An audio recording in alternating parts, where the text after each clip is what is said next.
Most of us think of the first degree of Aries as the first day of spring, although in the southern hemisphere it is the first day of autumn. Presently the background of stars on which the sun is overlaid, on March 21st, is in the constellation Pisces.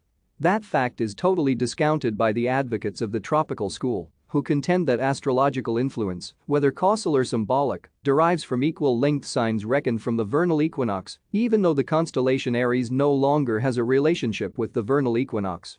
What Fagan realized was that the Babylonians did not regard the sidereal signs as simply a way of measuring things in the sky. Their astrology was anchored to the stars, not the equinoxes that move a degree of arc every 71 and 2/3 years in relation to the sky.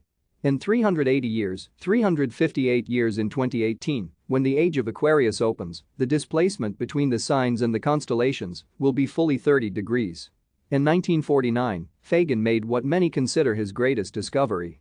There is a tradition in astrology about certain parts of the zodiac, called the exaltations, that have special significance for particular planets.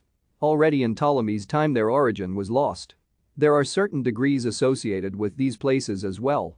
The exaltation of the Sun is 19 degrees Aries, the Moon is exalted in 3 degrees Taurus, Mercury in 15 degrees Virgo, Venus in 27 degrees Pisces, Mars in 28 degrees Capricorn, Jupiter in 15 degrees Cancer, and Saturn in 21 degrees Libra. These places represent the optimal positions for the expression of the intrinsic natures of the respective planets.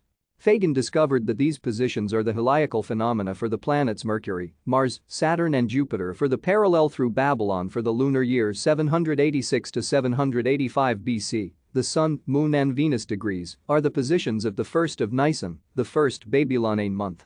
April 3, 786 BC Julian at Moonset.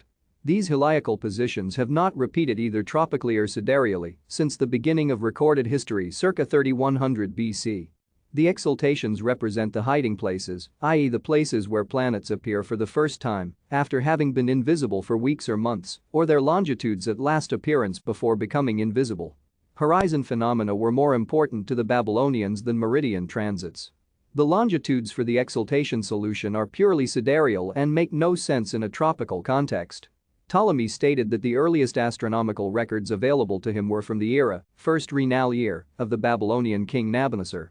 747 BC. Good astronomical data don't appear ex nihilo. The records from 747 BC suggest an established tradition to which the exaltation solution, only 39 years earlier, lends support.